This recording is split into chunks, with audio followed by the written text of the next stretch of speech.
What's up, everybody? Rob Ferretti, and I'm going to tell you the most overlooked part of the exotic car rental business that traps a lot of people and ends up leaving a lot of money on the table. And I, for one, am fairly guilty of being lazy and not looking to solve it.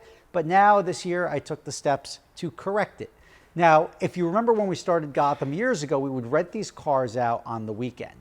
And they would go out every weekend. We'd get 8 days a month right there on just the weekend rentals, but they would sit around a lot during the week. Now, the use of the vehicle, like the amount of days it goes out during the month, is considered the utilization. How often is the asset being utilized and converting to money? To increase utilization, because we started getting more and more cars and having more and more overhead, we started doing something called the Dream Car Tour. The Dream Car Tour is when you drive 6 different cars. We take all of our cars that we had sitting around and we rent them out Tuesday, Wednesdays, and Thursdays to private groups, and we do a little tour of Bear Mountain and everything like that. That was a great way to increase utilization. That worked in the summer. Fast forward to the winter time, you can't really do that. So we ended up starting moving the cars down to Miami because they would sit a lot in the winter. And by moving them to Miami, it's warm weather, it's complementary seasons, and we were able to increase utilization on the fleet year-round that way. Now, I don't do Miami anymore. I sort of like hibernate in the winter. I sell off a bunch of cars. I have fewer cars, and they just generally sit around.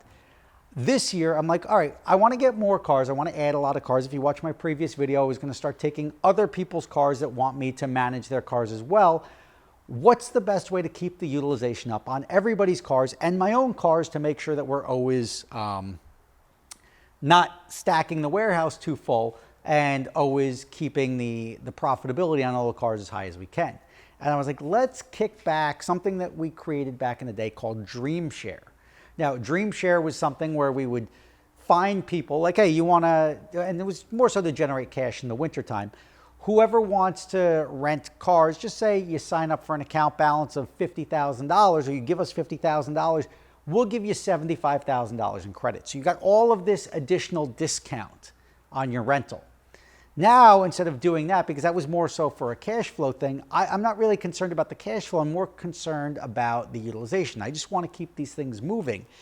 And the best way to keep the cars moving is keep lowering the price, right? If I rented Ferraris for $50 a day, it'd be out 30 days a month. It would be a headache. It wouldn't make money. It would cost a lot of money, and we'd be out of business in 6 months.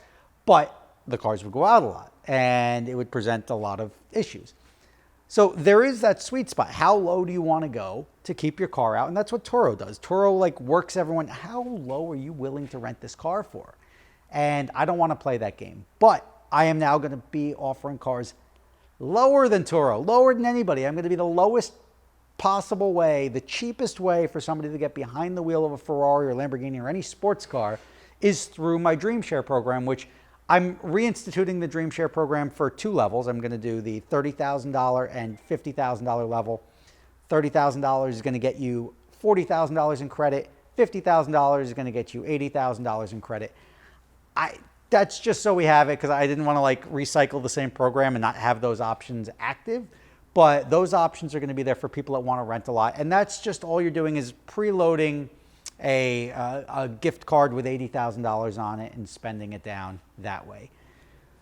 The other thing, and this is the big secret that the big like epiphany I had to increase utilization, is I'm going to start something called, like I call it Dreamshare Prime. It's lower level Dream Shares, but starting at $250 a month or $500 a month. And I'm only going to limit this to 25 people because I can't have 500 people sign up for it, but it's going to be a monthly subscription, which you're going to pay. And your subscription gets you the ability to take the cars by the mile, not even by the hour, by the mile. And it's going to be $5, $10, or $15 to take a car out per mile, right?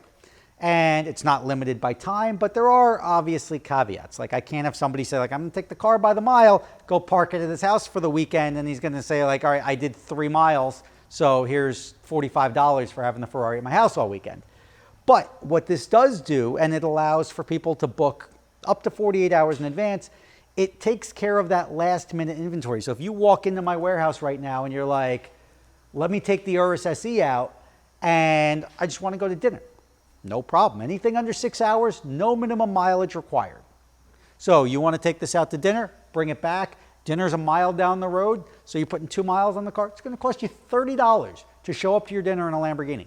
That to me is like a phenomenal idea, because car's sitting here. Nobody's taking it in the next 6 hours. So you want to take it out to dinner, knock yourself out, I'll take the $30. And that's how that program works. When I said this program doesn't cost you any money, it's not going to cost you any money, because the $250 or $500 a month is going to then be applied towards your first mileage. So this is just keeping, so somebody doesn't show up and like your first time renter and say like, all right, I'll just do everything by the mile, and he does his 20 miles. This is locking people in that are going to take cars frequently. And they're okay with like, look, it's a nice day on the weekend. I'm just going to show up. What do you have? And I want to take something. Or they'll call up and see what we have. This is a utilization filler. It's great for like real estate agents, right? Like, hey, we have open houses every Sunday. What do you have? We're going to spend $60, whatever, $200 to park a Ferrari in front of our open house. To me, that's a great idea. Restaurants, businesses that want to keep like exotic cars streaming out front. Write it off. You get the excitement of going and driving a car for a couple of miles. Guy wants to just go out for a rip, go out for lunch, take his nephew, come here and take his nephew out for a ride. Oh, yeah, come, I got all these cars. It costs almost nothing. But to me, putting 4 miles on the car doesn't matter. And realistically, most people, if you're part of this program, you're not putting 4 miles on the car. You're going to take it out for a drive. You're going to spend $600 or $700, but it's going to be significantly cheaper than if you were going to rent the car for the day and only use it for 3 hours or something like that. So this is a big trade-off, like an accommodation, right? Like I'm going to accommodate you by not knowing what car I'm going to have or what car is actually going to be available, or I'm going to take it in between rentals, but it's going to increase the utilization on all the cars across the board. And I'm going to do that for up to 25 people. And that's going to be 25 people at either level. So it's 25 combined. If all 25 people sign up at 250 or all 25 people sign up for 500 or a combination of the two, 25 is going to be the max. You may think like, well, what happens if the cars are always out? Sure, once in a while the cars might all be out. But if there's so much demand and there's so many guys saying like, what do you have, what do you have, what do you have? I'm just going to buy more cars. That's what I do. It's my business. My business is if I create demand, I'm going to satisfy that demand. So that's where this is all going to look. What's the difference between the $250 and $500 level, you ask? The only difference is at the $250 level, you have to come to me, right? This is a you drive tier, because I mean, it costs me money to deliver. At the $500 level, if I have the availability, if I have the trucks available, I will charge you for the delivery and then deliver it to your house. That's the only difference between the two, because now on one hand, you're guaranteeing that you're going to be a customer of at least $3,000 a year, which is a very, very low bar. The other guy's saying I'm going to be a $6,000 a year customer, also a very, very low bar. But for people that frequently like to take out sports cars or even have the access to additional sports cars, this is a phenomenal experience for them and a phenomenal opportunity. Limited to the first 25 people. If you want to take a look at this, there's the specifics on the website, GothamDreamCars.com. This is called the Dreamshare, and it's the best way to fill in the gap that most people don't pay attention to. Most people just like discount, discount, discount, and now you give somebody the $2,000 a day car for $750 a day just to get it out, and they're doing that same 100 to 150 miles they're going to do. It's not as profitable as this. This is literally taking cars that are otherwise sitting around and putting them in anywhere else so that I have an empty warehouse. The other thing I'm going to do for this program, if people drive stick, I'll make certain other cars like my NSX available if after the first couple of months. If you've proven that you can drive our cars without crashing them and you want to drive my NSX, God bless you. It'll open you up to other vehicles like that, and you'll get the experience that most of the typical renters wouldn't be able to get. I think it's a good idea. Rob Ferretti, let me know your thoughts in the comments below. I'll put a link to Gotham Dream Cars in the description. Thank you for watching. See you next time.